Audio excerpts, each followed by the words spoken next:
अस्सलाम वालेकुम जी साहब जी। मैं बीमार हाँ, मैनू लक दा मसला है। ना कलाकारा ना धी ना पुत्र। बीवी ऐसी वो फौत हो गई है। छोटा जिहा कमरा जिंदे च मैं अपना पास करना किराए ते। आंढ गुआंढ रोटी पुछ लेंदे ने, कोई माड़ा मोटा कम करके आपदा किराया करुया दे लेना। अल्लाह तो सिवा मेरा कोई सहारा नहीं। बीवी ऐसी वो फौत हो गई है। अल्लाह ने औलाद दी को नहीं, कली जान है जी मेरी। लक का मसला है, डॉक्टर ने दवाइयां लिख के दित्तियां ने, कित्थों लवां ते कित्थों खावां। मेरी मदद की जाए जी। मैं तुहाडे वास्ते दुआ करांगा जी।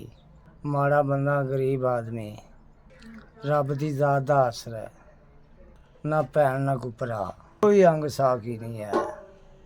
मेरी मदद करो। सलाम अलैकुम जी। ਤੁਹਾਨੂੰ ਇਹਨਾਂ ਕੋ ਅੱਲਾ ਦੇਵੇ 12 ਹੀ ਲੱਗੀਆਂ ਰਹਿਣ।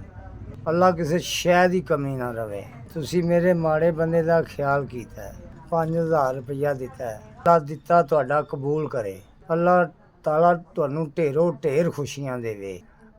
ਅੱਲਾ ਪਾਕ ਕਾਮਯਾਬੀਆਂ ਦੇਵੇ, ਤਰੱਕੀਆਂ ਦੇਵੇ, ਕਦੀ ਕਮੀ ਨਾ ਹੋਵੇ। ਇੰਝ ਹੀ ਵੰਡਦੇ ਰਹੋ। ਤੁਸੀਂ ਮੇਰਾ ਖਿਆਲ ਕੀਤਾ ਹੈ, ਅੱਲਾ ਤਾਲਾ ਤੁਹਾਨੂੰ ਹੋਰ ਦੇਵੇ, ਕਦੀ ਕਮੀ ਨਾ ਹੋਵੇ।